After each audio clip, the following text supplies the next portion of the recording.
กรมก่อสร้างคุ้มครองทรัพย์สินแม่นกรมกองหนึ่งที่เป็นเสนาธิการให้แก่กรมใหญ่พลาธิการก็คือกระทรวงป้องกันประเทศเกี่ยวกับเวียกงานก่อสร้างซ่อมแปลงพื้นฐานโครงสร้างค่ายคูเคหสถานระบบไฟฟ้าน้ำประปาคุ้มครองทรัพย์สินที่ดินและเฮือนค่ายของกองทัพเป็นองค์การคุ้มครองมหาภาคและสร้างพนักงานวิชาการแขนงก่อสร้างคุ้มครองทรัพย์สินเพื่อประกอบให้บรรดากรมกองในทั่วกองทัพมีหน้าที่ต้นตอในการค้นคว้าออกแบบคิดไล่ประเมินโครงการเกี่ยวกับเวียกงานก่อสร้างซ่อมแปลงเคหสถานระบบน้ำระบบไฟฟ้าให้บรรดากรมกองกำลังหลวงในแต่ละปีตลอดระยะผ่านมากรมก่อสร้างคุ้มครองทรัพย์สินมีผลสำเร็จหลายด้านในการวางแผนและจัดตั้งปฏิบัติเวียกงานก่อสร้างพื้นฐานโครงสร้างให้กระทรวงป้องกันประเทศสหายพุนจัตวาสมใจคำมณีกรรมการคณะพักองค์การกรมใหญ่พลาธิการกองทัพหัวหน้ากรมก่อสร้างคุ้มครองทรัพย์สินได้ให้ฮู้ว่ากรมก่อสร้างของทรัพย์สินก็แม่นกรมหนึ่งที่เป็นเสนาธิการให้แก่กรมใหญ่พลาธิการก็คือกระทรวงป้องกันประเทศเกี่ยวกับเวียกงานก่อสร้างซ่อมแปลงพื้นฐานโครงสร้างค่ายคูระบบไฟฟ้าระบบน้ำประปาคุ้มครองทรัพย์สินที่ดินเฮือนค่ายของกองทัพ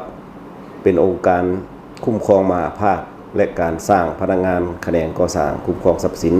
เพื่อประกอบให้บรรดากรมกองในทั่วกองทัพประชาชนลาวและหน้าที่อันต้นต่อของกรมก่อสร้างคุ้มครองทรัพย์สินของพวกเราอันที่หนึ่งมันคนคั่วออกแบบคิดไล่ประเมินโครงการ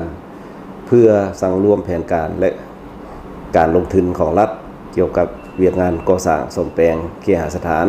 ระบบไฟฟ้าระบบน้ำประปาของบรรดากรมกองกำลังหลวงในแต่ละปีและอันที่สองสมทบกับองค์การกรมกองที่เกี่ยวข้องบริษัทผู้รับเหมา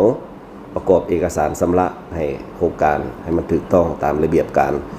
ของรัฐและกระทรวงป้องกันประเทศวางออกอันที่3สังรวมสถิติเกี่ยวกับการนำใช้ที่ดินเฮือนระบบไฟฟ้าระบบน้ำประปาของบรรดากรมกองเพื่อให้มันคุ้มครองแบบรวมศูนย์ที่4กฎกามาตรฐานเงื่อนไขของบริษัทผู้ที่รับเหมาโครงการก่อสร้างซ่อมแปลงให้ถูกต้องตามระเบียบการที่5กฎกาเกี่ยวกับที่ดินของกองทัพคุ้มครองเพื่อออกใบยั่งยืนสิทธินำใช้ที่ดินให้กรมกองและบุคคลภายในกองทัพอันที่6ชี้นำกองผลิตวัสดุก่อสร้างและกองก่อสร้างซ่อมแปลงเพื่อรับประกันหน้าที่ภาระบทบาทและการเคลื่อนไหวให้ถูกต้องตามระเบียบหลักการและกฎหมายอันที่7สมทบคณะพักคณะบรรษาของกรมกองเพื่อชี้นำแผนกแขนงก่อสร้างคุ้มครองทรัพย์สินเคลื่อนไหวเวียกงานวิชาเฉพาะให้ถูกต้องตามสิทธิภาระบทบาทหน้าที่ของกรมกองของตนสำหรับกรมก่อสร้างของทรัพย์สินพวกเราในการกะเกี่ยมกันสร้างผลงานตอนรับวันประวัติศาสตร์โดยเฉพาะกับมันวันสถาปนาสาธารณรัฐประชาธิปไตยประชาชนลาวครบรอบ50 ปีและวันคล้ายวันเกิดของประธานไกรสอนพรหมวิหารที่จะมาถึงนี้ถือว่าพื้นฐานที่เราก็ได้มีผลสำเร็จหลายด้านตามการชี้นำของขันเทิงและแม่นว่าเป็นต้นแม่นว่าพื้นฐานมันอันที่1และแม่นว่าพวกเราได้สำเร็จการสร้างแผนพัฒนาเศรษฐกิจสังคมแห่งชาติ5 ปีครั้งที่10 2026-2030ผ่านการรับรองจากกระทรวงป้องกันประเทศและก็ได้นำส่งให้รัฐบาลอันที่2มันสำเร็จการสร้างแผนงบประมาณประจำปี2026เฉพาะเวียกเคหสถานก็ถือว่าได้ส่งให้เบื้องรัฐบาลเป็นที่เรียบร้อยแล้วอันที่3ปัจจุบันนี้กรมก่อสร้างของทรัพย์สินพวกเราก็ถือว่าได้ปรับปรุงแผนผังแบบบทค่ายขันกองห้อยเอกราชกองพันน้อยกองพันใหญ่เพื่อมันแทบเหมาะกับสภาพความเป็นจริงและก็ตามยุคสมัย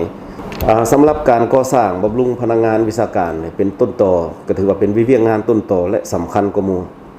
ในการยกระดับให้แก่พนักงานวิชาการเข้าในเวียกงานวิชาเฉพาะในระยะผ่านมาพวกเราได้เฮ็ดแล้วแม่นว่าปัญหาที่1แล้วแม่นว่ายกระดับและบำรุงพนักงานวิชาการอยู่บรรดากรมกองเพื่อให้เขามาทำเฮียนอยู่โรงวิทยาคารพลาธิการกองทัพระบบก่อสร้าง คุ้มครองทรัพย์สินเป็นระบบชั้นกลางเรียน2 ปีเนาะสำหรับเป้าหมายในการก่อสร้างในต่อหน้าในการปรับปรุงแขนงการวิชาเฉพาะก่อสร้างคุ้มครองทรัพย์สินของพวกเรานี้ถือว่าพวกเรายังเป็นปัญหาหนึ่งที่ว่าจะได้ปรับปรุงเพื่อให้มันแทบเหมาะกับเวียงงานการเมืองของแขนงการที่พวกเราได้รับผิดชอบนี้เนาะเป็นต้นเป็นว่าปัญหาต้นตออันที่1ก็เป็นว่าจะได้สืบต่อปรับปรุงบรรดานิติกรรมต่างๆที่เห็นว่าบ่ทันสอดคล้อง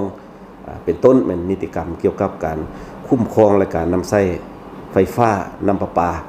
ในทั่วกองทัพจะสุ่มใส่การแก้ไขระบบที่อยู่อาศัยระบบเฮือนครัวเฮือนกินระบบน้ำสะอาดให้บรรดากรมกองทหารพร้อมทั้งสร้างค่ายครูให้เป็นค่ายสีเขียวและทันสมัยจะสืบต่อปรับปรุงแผนผังกฎค่ายก็คือเฮาได้เสนอบางอย่างนี่แหละคันกองห้อยเอกราชกองพันน้อยกองพันใหญ่เพื่อให้มันเข้ากับยุคสมัยเพื่อจะได้เสนอให้รัฐมนตรีกระทรวงป้องกันประเทศรับรองอนุมัติเนาะและปัญหาสุดท้ายที่ว่าถ้าเฮาจะหันใส่การก่อสร้างรากฐานโดยจะเอาพนักงาน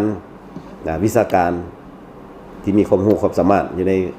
กรมก่อสร้างของทรัพย์สินพวกเฮานี่ลงไปสู่รากฐาน